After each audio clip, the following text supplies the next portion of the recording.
कल हम चर्चा कर रही थी, तप के विषय में चर्चा हो रही थी। बिना आत्मा के ज्ञान के बगैर तप करना व्यर्थ है। तप की साधना पूर्णता को प्राप्त नहीं हो पाती है, ऐसी भावना यहाँ पर बताते हुए कहा। आगे कहते हैं कि अज्ञानी बुद्धि को प्राप्त होता है और ज्ञानी मुक्ति को प्राप्त होता है।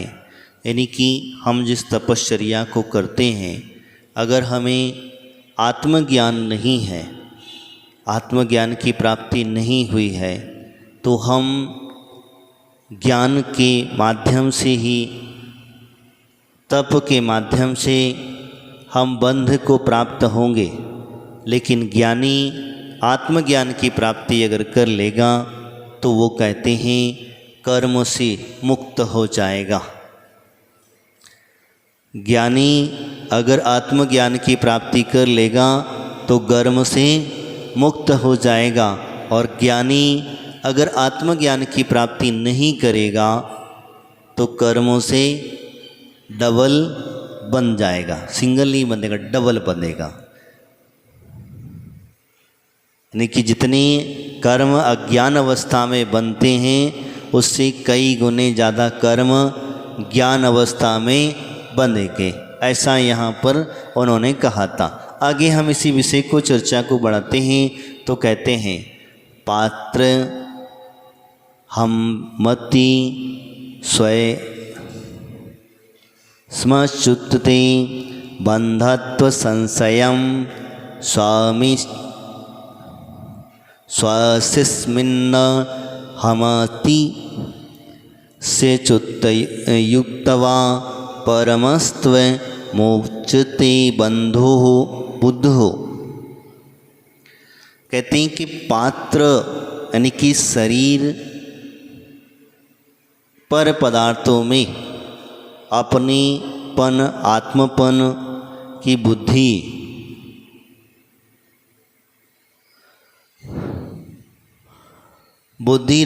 रखने वाला अपने स्वरूप से दूर रहता है, निश्चित ही कर्म के बंध को प्राप्त करता है। यह कहते हैं कि वास्तविकता में हम अपने कर्म बंध रखते हैं। कर्म बंध के कारण यहाँ पर कह रहे हैं कि जो जब तक हमने ज्ञान तो इकट्ठा कर लिया, ज्ञान हमने इकट्ठा कर लिया शास्त्रों का अध्ययन करने से, लेकिन जो आत्मज्ञान है वो इकट्ठा नहीं किया। बाह्य द्रव्य प्राप्त हुआ हमें, बाह्यता से पढ़ने से हमें शास्त्रों का अध्ययन हुआ, लेकिन जो आत्मा का ज्ञान है वो प्राप्त न होने की वजह से यहाँ पर वही कहते हैं कि शरीर आदि पदार्थों में अपनेपन और आत्मपन की बुद्धि रखने वाला अपने स्वरूप से दूर रहता है। यहाँ तो वही कहावत हो गई, दिया तले अंधेरा, दिया तले अंधेरा, वही कहावत हो गई यहाँ तो, कि स्वयं तो जल रहा है, सबको प्रकाश दे रहा है, लेकिन स्वयं अंधेरे में रखा हुआ है, स्वयं अंधेरे में बैठा हुआ है, और स्वयं की मान्यताएं अंधेरे वाली हैं। तो इसीलिए उसको कहा जाता है कि दिया तले अंधेरा, सबको तो प्रकाश। तो इसी प्रकार से यहाँ पर वो समझ में आता है। तो इसीलिए कहा, तो पर आत्मा और अब शरीर आदि में भेद भिन्नता का ज्ञान। ज्ञान क्या करना है? कोई दूसरा ज्ञान नहीं करना है आपको। ज्ञान सिर्फ इतना ही है क्योंकि शरीर आत्मा दोनों भिन्न भिन्न हैं।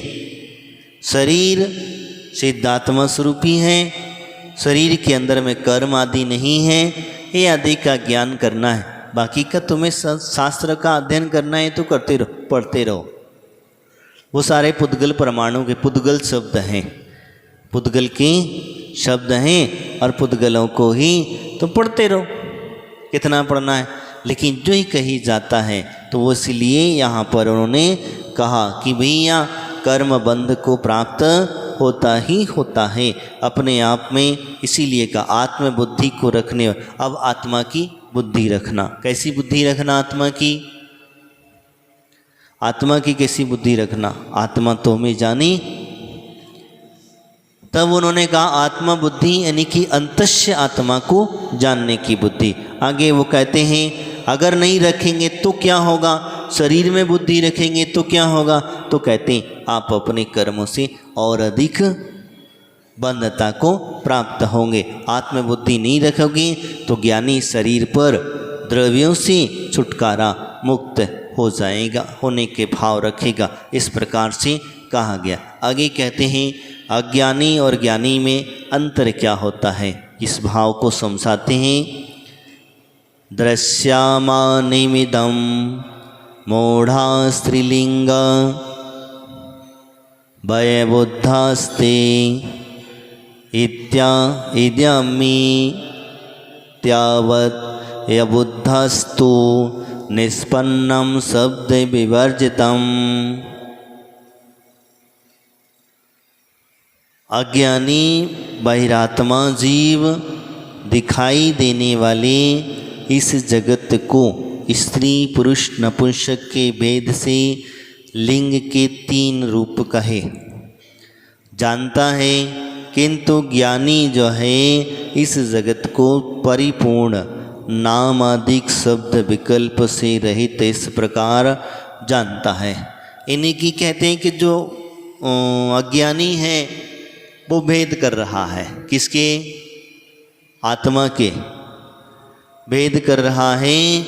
वो कह रहा है ये स्त्री है, ये पुरुष है, ये नपुंसक आदि आदि जो व्यवस्था उन्होंने कहा। तो ये सब कौन कर रहा है? अज्ञानी। ज्ञानी नहीं कर रहा। ज्ञानी तो कहता है सभी के अंदर में एक समान क्या है? एक समान आत्मा है। भेद है क्या? भेद है क्या बताओ? पुरुष की दृष्टि से, नपुंसक की दृष्टि से या स्त्री की दृष्टि से कोई अंतर है आत्मा में? नहीं है। ज्ञानी को कहेगा वैसी आत्मा मेरी है वैसी ही तुम्हारी है, बस अंतर इतना है कि तुमने वेद जो है स्त्री वेद प्राप्त कर लिया, स्त्री के भाव थे, स्त्री की पर्याय प्राप्त कर ली, इसलिए आप स्त्री कहलाने लगे। किसी नपुंसक की पर्याय प्राप्त करी तो नपुंसक कहलाने लगा, और जिसने पुरुष वेद की पुरुष पर्याय को प्राप्त किया तो इसीलिए वो क्या कहने लगा? पुरुष कहलाने लगा। लेकिन आत्मा इन सब से परे है, इन सब से बिल्कुल परे है। इतनी परे है कि हम इसे समझ भी नहीं सकते हैं, यानी कि हम देख नहीं सकते, उसे महसूस नहीं कर। और सिर्फ महसूस करेंगे तो कब करेंगे? जब हम ध्यान आदि के माध्यम से इन कर्मों से विच्छेद, यानी कि जब हमें ज्ञान हो जाए, पक्का ज्ञान हो जाए कि हाँ हमारे शरीर और आत्मा दोनों कैसी हैं? अलग अलग हैं। उस समय पर जाकर के कहीं हमारा पुण्य कर्म का उदय आया, किसी अशुभ कर्म की शांति और शुभ कर्म का उदय आया, तो हमें वहाँ पर हमारे आत्मदर्शन की प्राप्ति हो जाया करती है। तो इसीलिए नाम आदि शब्द में विकल्प से रहित है। कोई भी आत्मा का नाम नहीं है, वो शब्दों से तक विकल्पों से भी रहित है। उसके कोई भी शब्दों से कोई ज्ञान लेना देना नहीं है। आगे वो कहते हैं इसी आत्मा को और क्या समझता है?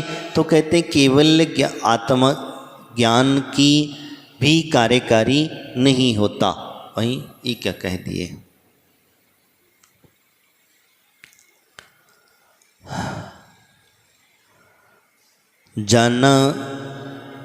जाननप्यात्मा नस्तत्वं विविक्तं भावयन्नपि पूर्वविभ्रम संस्कारादे भ्रांति भूयोपि गच्छति। वो कहते हैं कि आत्मा के चैतन्य स्वरूप को जानता हुआ भी तथा शरीर आदि अन्य पदार्थ से भिन्न भावना करता हुआ भी पूर्व के अज्ञान जनित संस्कारों के कारण फिर भी भ्रांति को प्राप्त हो जाता है। अरे भगवान, वो कहते हैं कितने खतरनाक होते हैं पूर्व के संस्कार। पूर्व के जो संस्कार होते हैं वो इतने खतरनाक होते हैं कि हम जान करके भी अनजान बन जाते हैं। हमें पता है कि आत्मा भिन्न है, लेकिन फिर भी हम उसे ही अपना एक मान करके बैठ जाते। भ्रांति देखिए, भ्रांति के चक्कर में तो एक मृग जो होता है, हिरण जो होता है, वो अपने प्राण गंवा देता है। कैसे गंवाता? हिरण जो है वो अपने प्राण गंवा देता है। वो गंवाने का मतलब यानी कि रेगिस्तान के अंदर में वह चमचमाती धूप के अंदर में उस रेत को पानी समझ बैठता है। क्या करता? वो पानी समझ बैठता है, और जब पानी समझ बैठता है तो पानी पीने के लिए दौड़ता है। क्या करता है भाई? गर्मी है तो गर्मी के चक्कर में पानी पीने के लिए दौड़ता है, और इतना दौड़ता है वो नज़दीक नज़दीक जाता है, वैसे वैसे क्या पानी तो मिलता नहीं, रेत की रेत नजर आती है। वो एक भ्रांति, वो सोचता और आगे मिलेगा और आगे मिलेगा और आगे मिलेगा। ऐसे ही भागते भागते थक जाता है और अंत में सांस उखड़ जाती है और कहते मरणासन हो जाता है। तो किस लिए हुआ? भ्रांति हुई कि नहीं हुई उसको? हमें भी इसी प्रकार से भ्रांति है। अब हम सोचते हैं बच्चों में सुख मिलेगा, धर्म पत्नी में सुख मिलेगा, परिवार में सुख मिलेगा। अब उनसे जिसमें सुख खो जाता वही दुख देने लग गए। शादी क्यों करी? इसीलिए कि चलो घर में घर वाले हम धर्म पत्नी लाएगा तो हम ऐसे सुखी रहेंगे। लेकिन क्या हुआ? धर्म पत्नी आई तो और उसका डबल दुख बढ़ गया। कितने दिन का सुख उसका था? बस साल भर, जब तक बच्चे नहीं हुए थे तब तक तो ठीक ठाक रहा, और उसके बाद में बच्चे जैसे ही हो गए वैसे ही उसका सुख छिन गया। अब बच्चा किस लिए पैदा किया? बच्चा किस लिए पैदा किया था? सुख के लिए पैदा किया था कि बच्चा होगा तो हमारे जीवन में सुख खुशहाली आ जाएगी। लेकिन खुशहाली की अपेक्षा और ज़्यादा क्या हुआ? दुख उत्पन्न हुआ कि नहीं हुआ? तो फिर क्या होगा? फिर तो सब बिगड़ जाएगा काम। लेकिन हाँ, जो दुख हुआ, अब इसके पश्चात हम जब बूढ़ा, अब हमने जो भाव रखे, लेकिन हमारे आचार्य भगवंत कहते हैं कि अपेक्षा मत रखो, कार्य तो करो, उसकी अपेक्षा मत करो। हम उसके भाव ये न रखें कि इसके बदले में हमें ये मिलेगा, हमें आगे चल कर के मिले। और जहाँ अपेक्षा होती है वहीं हमें दुख उत्पन्न होता है। होता कि नहीं होता? जहाँ हम किसी से भी अपेक्षा रखें, हम चाहे अपने परिवार में रखें, अपने इष्ट मित्रों से रखें, या फिर हम और भी अपने कहीं गुरुजनों आदियों से रखें, भगवान से, हम जहाँ समाज में रहते समाज से रखें, हम जहाँ अपेक्षा हुई वहीं हमें दुख उत्पन्न होगा। तो इसीलिए उन्होंने यहाँ पर कहा है कि वह जीव जो है आत्म चैतन्य स्वरूप को जानता हुआ भी शरीर आदि के अन्य पदार्थों से भिन्न मानता है, और इसी कारण से भावना करता हुआ पूर्व में अज्ञान जनित संस्कार, बहुत खतरनाक काम कही, पूर्व में अज्ञान जनित संस्कार। इसीलिए कभी भी ध्यान रखना,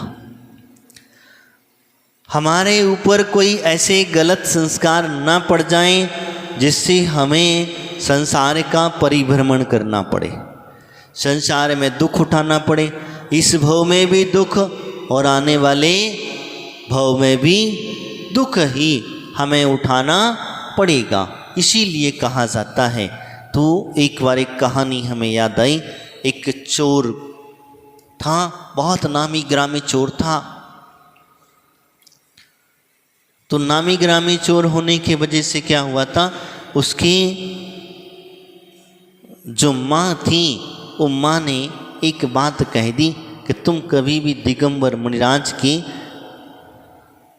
सामने मत पड़ जाना, दिगंबर मुनिराज के सामने मत पड़ जाना और उनके प्रवचन आदि मत सुन लेना। अगर तुम सुन लोगे तो उसी दिन तुम बदल जाओगे, क्योंकि उसको किसी निमित्त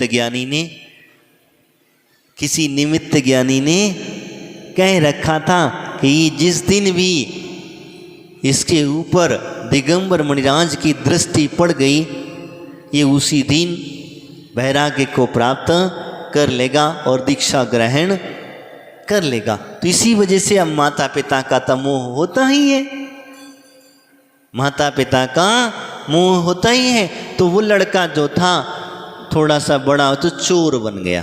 क्या बन गया? चोर बन गया, चोरी करने लग गया और चोरी करके द्रव्य कमाता था। ठीक है।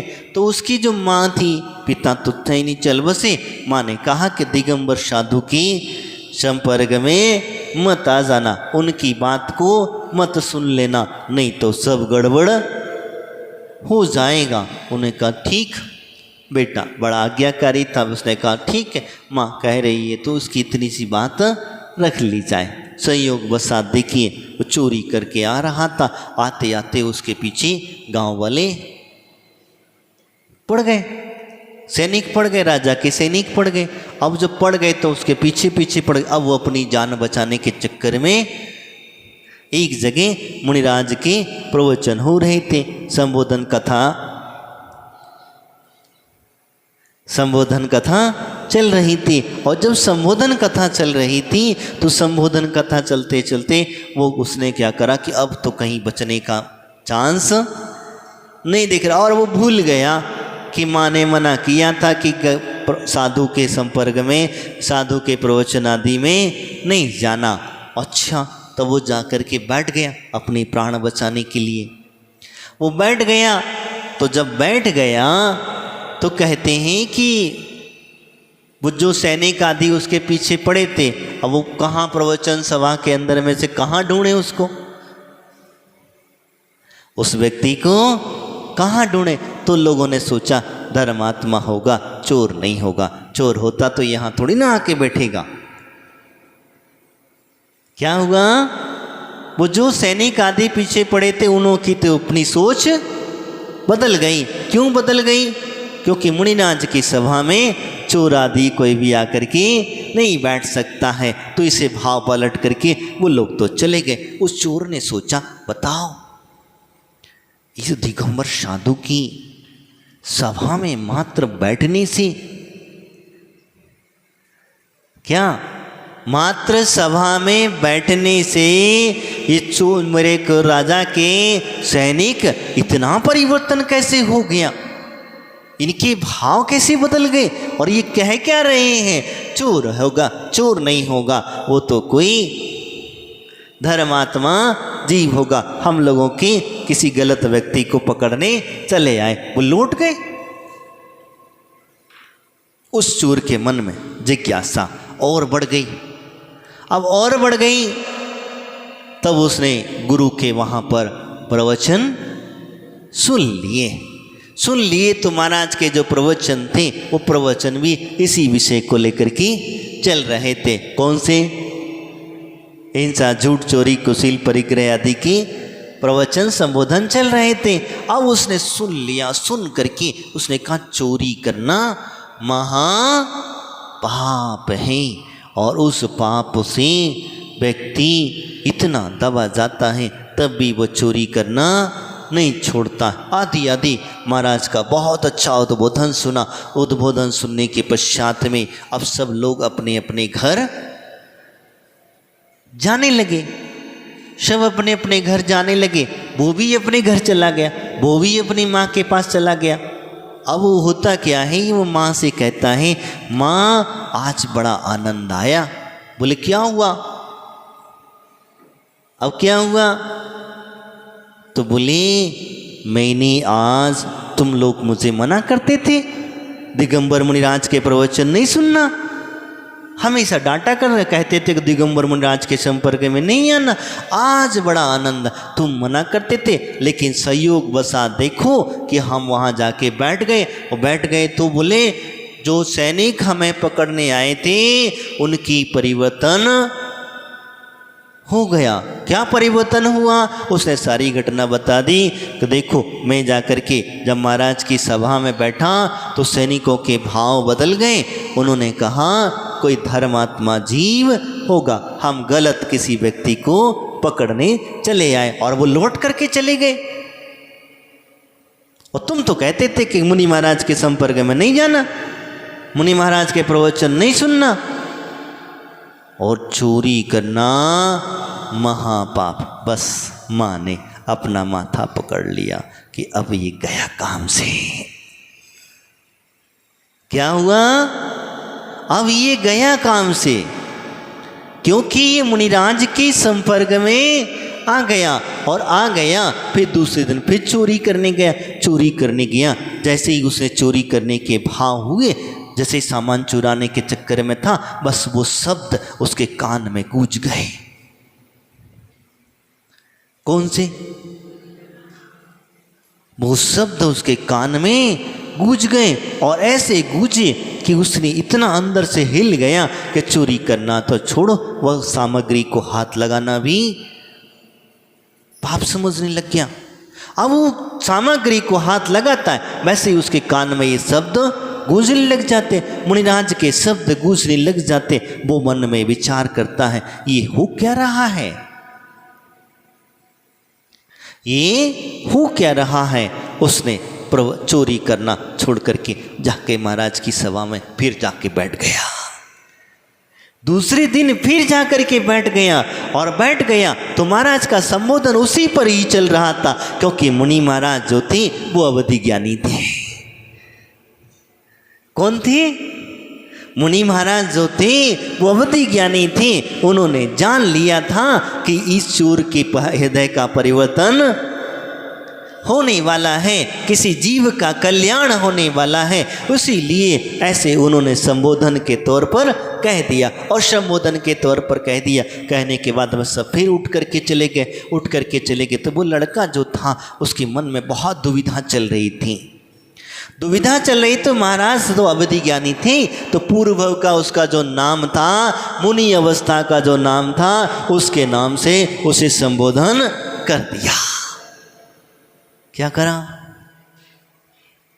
संबोधन कर दिया। और जब संबोधन किया तो जैसे ही उसे अपना आत्मज्ञान की उपलब्धि हो गई, और कहते हैं कि वो अपने मूल स्वरूप को प्राप्त हो गया। घर परिवार छोड़ करके दीक्षा को अंगीकार कर लिया। तो क्या होता? यही होता है पूर्व के संस्कार। यानी कि वो पूर्व में मुनि महाराज बना था। क्या था?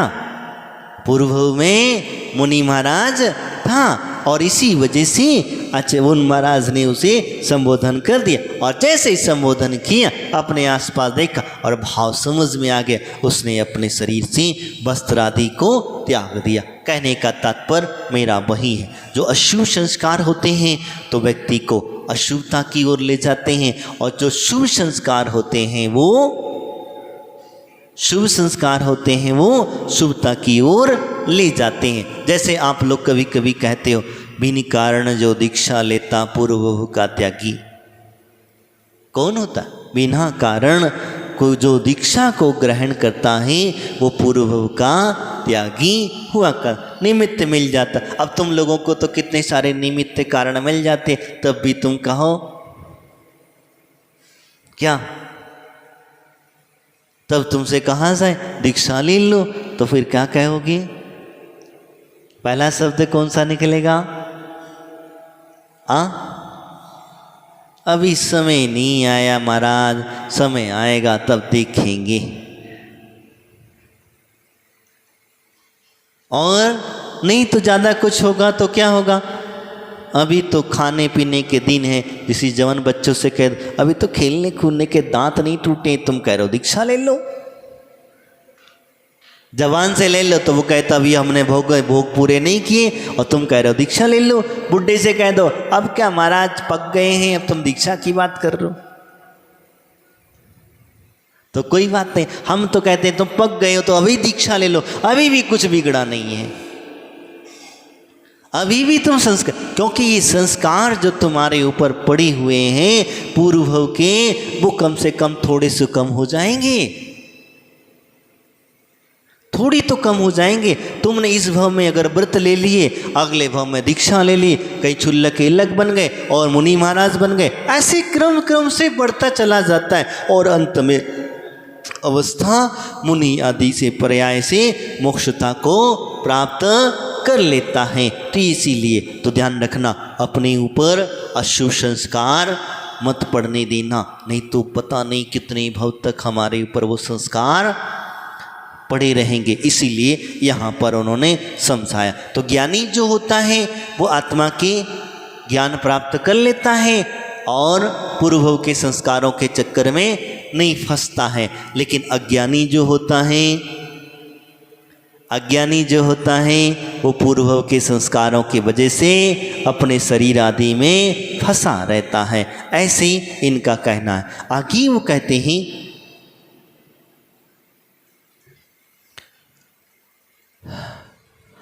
भावनाओं का पुण्य, और इस पूर्व के अज्ञान जाति संस्कारों के कारण फिर भ्रांति में प्राप्त होता है। अब हमारी भ्रांति टूट गई है, टूटी कि नहीं टूटी? टूटी? किस किस की टूटी बताओ, किस किस की? प्रमोद जी टूटी कि नहीं टूटी बताओ,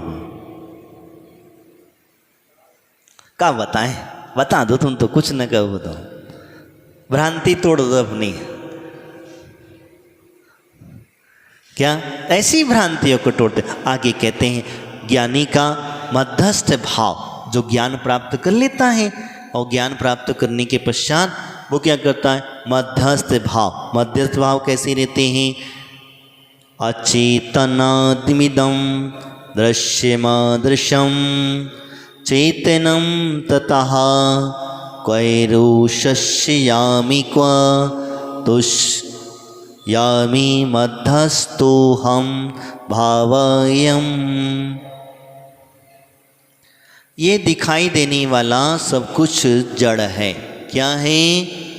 अब समझ लो, जो कुछ भी हमें दिखाई दे रहा है, जितना भी हम जिसके उपयोग कर रहे हैं, ये सब जड़ है, चेतना दिखाई न देने वाला वस्तु है। क्या है? चेतना न दिखाई देना। हमें जो कुछ भी दिख रहा है ये सब जड़ है, यानी कि जड़ वस्तु को पकड़ करके बैठोगे तो नीचे ही क्या होगा? अगर फुब्बारे में हवा भरी हुई है, गैस भरी हुई है, उसका स्वभाव है ऊपर की ओर उठना, है कि नहीं है? है। और लेकिन अगर उसे हम किसी जड़ वस्तु से बांध दें तो क्या होगा? वो उड़ पाएगा? ऊपर जा पाएगा? नहीं जा पाए। इसी प्रकार से हमारी आत्मा का स्वभाव है ऊर्ध्वगमन करना। क्या स्वभाव है? ऊर्ध्वगमन करना। लेकिन हमें से जड़ भावों से हम कहते, कभी कभी कह देते किसी को जड़ बुद्धि, कह देते ना, जड़ बुद्धि कह देते। तो ये क्या होता है? ये यानी कि उसके जो भाव हैं वो भाव जड़ता के, यानी कि भारी वस्तुओं को उठाने के, हल्का होने की इच्छा नहीं है। जो व्यक्ति हल्का हो जाएगा तो वह हमेशा उठ जाए। तो जड़ बुद्धि का ये दिखाई देने वाला सब कुछ है, ये जितना भी तुम्हें जो संसार में दिख रहा है, ये सब क्या है? जड़ता का कारण है, जड़ ही है। जड़ है यानी कि आपको डुबाए, चाहे आपके घर परिवार हो, चाहे माता पिता हो, या और भी आपके इष्ट मित्र गजन हो, दुकान मुकान व्यापार आदि जो हैं, ये सब कुछ जड़ता है। बाह्य द्रव्य की अवस्था हम कहें, खान पीन संबंधी कहें तो भी वो जड़ता है, क्योंकि इनके चक्कर में फंस करके हमारी आत्मा दुख को पाती कि नहीं पाती? सुख तो नहीं पाती। हमने सोचा सुख मिलेगा, लेकिन वो सुख तो कहीं सुखाभास भी न हुआ, इसीलिए इसको जड़ की संज्ञा दी गई। चेतना दिखाई न देने वाला वस्तु है, इसीलिए किसी विषय में रोष करूं और किस विषय में संतुष्ट होऊं। क्या कह दिया? किस विषय को लेकर के मैं रोष करूं और किस विषय में संतुष्ट हूं, ये आदि आदि कह दिया। क्यों कह दिया है? क्योंकि आत्मा हमें हमें जितना भी दिखता है वो सब जड़ वस्तुएं दिखती हैं। तो जड़ वस्तुएं दिखती हैं तो हम जड़ वस्तुओं को ही पकड़ करके बैठ जाते हैं। आत्मा हमें दिखाई देता नहीं है, और जब दिखाई नहीं देता है तो हम उसे समझे कैसे, जाने कैसे? तो जानने के लिए ज्ञान बुद्धि का उपयोग करना पड़ेगा। इसीलिए का संतुष्ट हो, इसीलिए मैं तटस्थ होता हूँ। क्या करता हूँ अब मैं? मध्यस्थ भावम। अगर कहीं हमें विपरीत दृष्टि नज़र आने लग जाए, विपरीतता नज़र आने लग जाए, कष्टदायक व्यवस्था समझना, तो कहते हैं मध्यस्थ भाव रखना। ऐसे भाव रखना, मध्यस्थ भाव का तटस्थता को प्राप्त होना, न कि उसकी प्रशंसा करनी और न ही उसकी दुख देने की भाव रखना। दोनों से कोई लेना देना नहीं है। उसको सुख में अनुमोदना भी नहीं करनी और दुख आ जाए तो उसे तकलीफ भी नहीं देना। बीच के मध्यावा, और जहाँ बीच के भाव आ जाते हैं तो इसीलिए कहा जाता है दोष बाधे चमोन। आप पूजा में पढ़ते हो ना, शांति पाठ विसर्जन में पढ़ते हो ना, क्या पढ़ते हैं सुनाओ? नीचे वाले जो है हाथ जोड़ करके हम जब पढ़ते हैं, बोलूं प्यारे वचन रूप का ध्याऊं, धन्य हो देवी हो, कहाँ से काम चली। तो सीधे समझना, हम लोग पढ़ते हैं लेकिन पढ़ करके अपने भावों को उस समय पर वैसे बना लेना बहुत अच्छा होगा। आपके जीवन का यही सार है। तो मैं आज इतना ही आप लोगों से कहूँगा, तो ज्ञानी बन करके अपने जीवन में मध्यस्थ भाव आदि को प्राप्त करना, ये ही हमारे जीवन का सार है। अन्यथा नहीं तो फिर आपकी मर्जी, जैसा करना है वैसा करो। फिर आपकी मर्जी है, जैसा करना है वैसा करो। अगर कोई एक गाली देता है तो तुम 4 ठोक देना, कोई एक हाथ से मारता है तो 2-4 और ठोक देना। और क्या कहें? अगर तुम्हें प्रेम करता है, तुमसे प्रेम करता है तो तुम उससे प्रेम करने लग जाना, नहीं तो फिर तुमने जाना नहीं। यहाँ तो कहते हमें प्रेम से वाले से भी भाव अच्छे हैं, और जो हमें गाली गलौज करता है, मारता पीटता है, हमें उससे भी भाव हमारे मध्यस्थ। हमें किसी से कोई लेना देना नहीं, क्योंकि हमने अपनी आत्मा को जान लिया है, और आत्मा को जो जान लेता है वो व्यक्ति कभी भी अपने भाव खराब नहीं करता है। आज इतना ही। इन्हीं भावनाओं के साथ बोले महावीर भगवान की, आचार्य गुरुदेव श्री सागर जी महाराज की, द्वादशांग जिनवाणी माता की